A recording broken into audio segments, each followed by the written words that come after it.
Welcome to our Fox 35 special, Christmas in Central Florida. As you've likely heard by now, Orlando is the #1 travel destination in the world when it comes to the holidays. And it makes sense. You have the theme parks decked out in all the holiday colors for months. You have perfect weather. And you have a family atmosphere. Pretty much everything you would want is right here. But for those of us who live here, it gets even better. We get to live every single day where the world comes to play. There are a few places here in Central Florida, though, that are iconic when it comes to the holidays. Today, we're going to give you a tour around 3 of the most popular spots in Orlando this time of year. We go to Mount Dora. Fox 35 was once again a sponsor of this year's Light Up Mount Dora. I had the privilege to MC the event for the 4th straight year.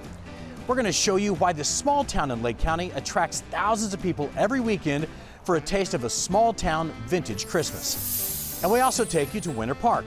That city is often named as one of the best towns in the country, and this time of year, it rolls out the red carpet for the holidays.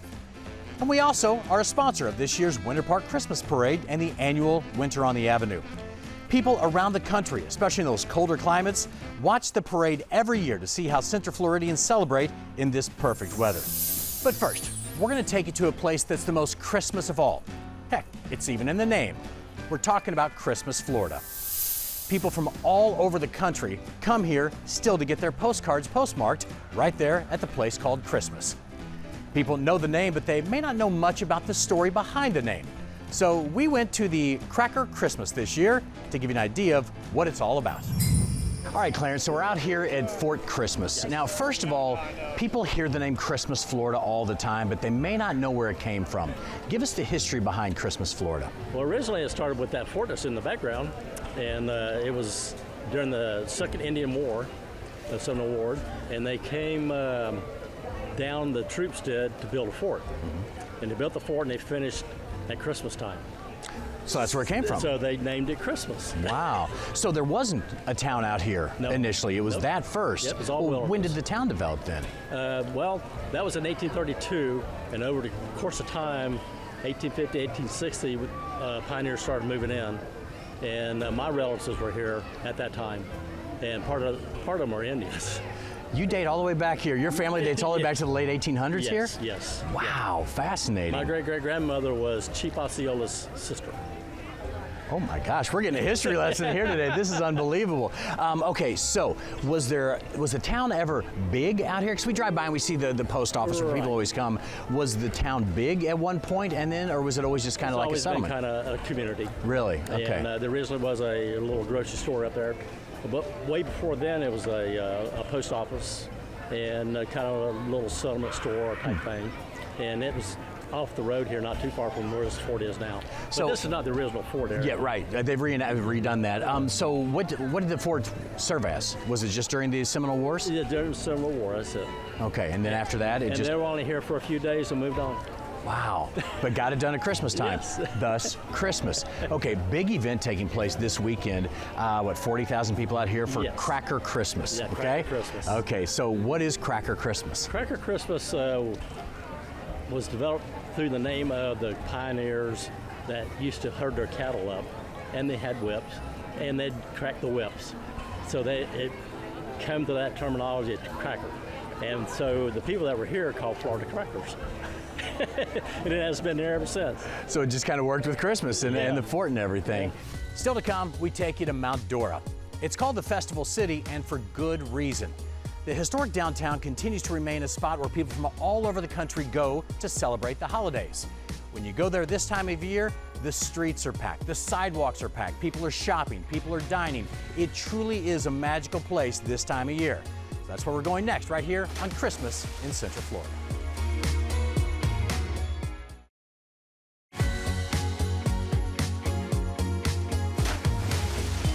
Welcome back to Christmas in Central Florida. This trip, we're going to take you to Mount Dora. The historic small town in Lake County is known as the Festival City. And if there's one place in Central Florida that knows how to celebrate the holidays, and I mean all the holidays, Mount Dora is it. The one recurring phrase that kept coming up time and time again is, this place feels like a setting for a Hallmark movie. And that's for good reason. It does feel that way. Even Fox 35, we were part of the Light Up Mount Dora once again this year. And that is a spectacle you have to see to believe.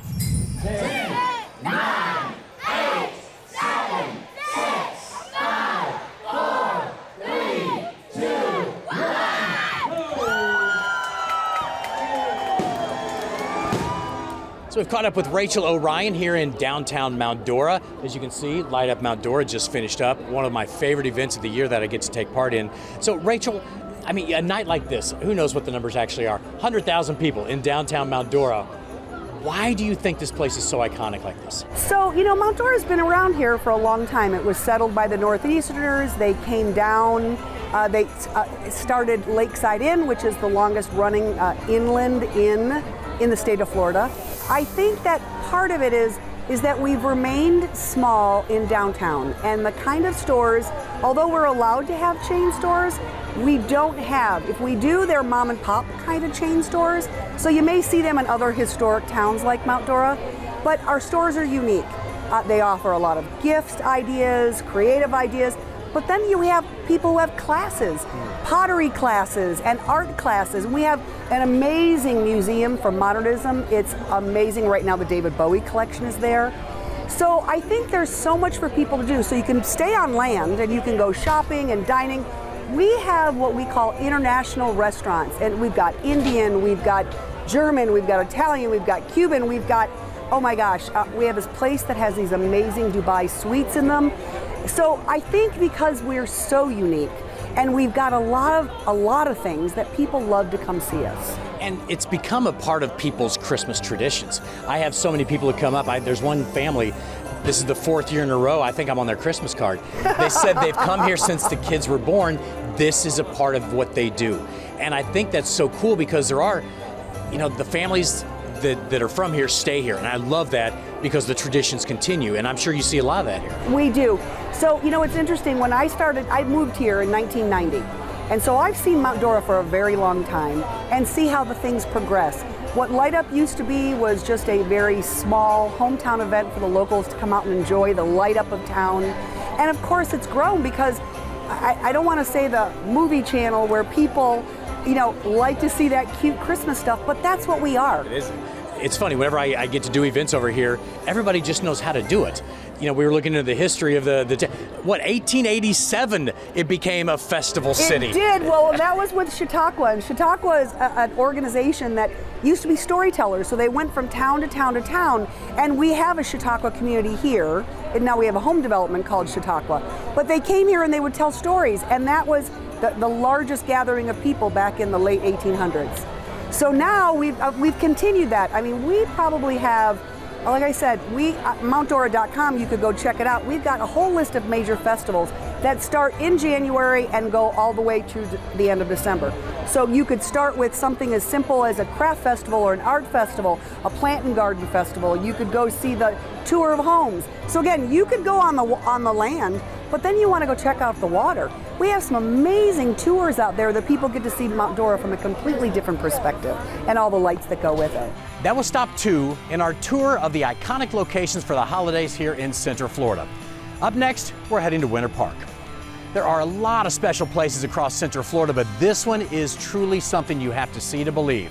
Fox 35 once again there for the big Christmas parade, so we're going to take you there to find out why this has become such a cool destination for people from all over the country when they come to Central Florida.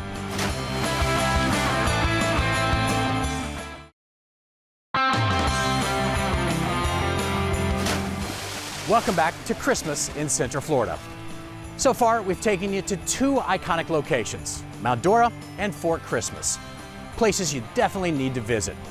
And now, we're going to take you to Winter Park. Fox 35 was once again a proud sponsor of the Winter Park Christmas Parade. And for the first time ever, we even broadcast that parade. So we caught up with a local historian to see why Winter Park is such a great place for the holidays. I'm here with Christy Knobloch with the Winter Park History Museum. Good to see you. Appreciate you joining us out here today. Great to be here. Okay, another iconic place here in Central Florida, of course, Winter Park. So take us back in time. Why did Winter Park become such a go-to place in Central Florida for Christmas?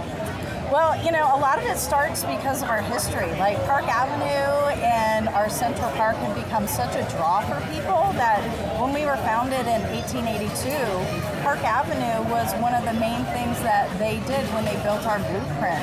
Was we had our train station, and then they had, I think the first thing that they drew on the blueprint was Central Park and Park Avenue. Oh, wow. And it has just grown to become such a vibrant community area. Yeah, I mean, you can see behind us on this night when we lit the Christmas tree and the menorah, all these great things, people still come out, so it still retains that charm even after all these years. Yeah, and that's one of the great things about Winter Park is like people don't really realize why Winter Park feels so different than other areas, but a lot of it is because of the history and because we've maintained that same blueprint that just it's walkable, it's sustainable, it feels good, and they don't realize it, but it's the history. And it's by design too, which I think is really cool. Okay, Park Avenue is closed tonight. Yeah. Doesn't happen very often. Nope. Okay, but take us back in history about how they closed it down. Yeah, it was fun. What they did in the 19-teens, they would block off the street, not to let the people walk through it and everything, but they would close it off so the cars didn't come through and disrupt the children that were singing around the Christmas tree. Wow, and we still have the. Kind of sweet. Okay, so you're talking 100-some years now. Yeah. We still have kids singing around the Christmas tree on this wonderful night here. Yeah. So why do you know? It's funny because I talk to people up and down. We do interviews on TV all the time, and I'm curious what you have to think. I ask people, why do you come here? You're not from here. A lot of people from Winter Springs tonight. Yeah. A lot of people from Kissimmee we met. Why do you think a lot of people come up here? Well, there's, Winter Park sparkles all the time, but at Christmas time, like, there's really a sparkle that happens. And we have so many activities that people can do. If you look at the city's event calendar, it is back to back to back to back to back. Yeah. And there's something for everybody. And you can't, not leave here without feeling good. Yeah. And so there's something for everybody. I think it just gravitates people to come and enjoy all of it. That about does it for our special Christmas in Center Florida today. But what would Christmas be without a reading of The Night Before Christmas? We have that for you, but we have a special Orlando edition that I think you're going to love.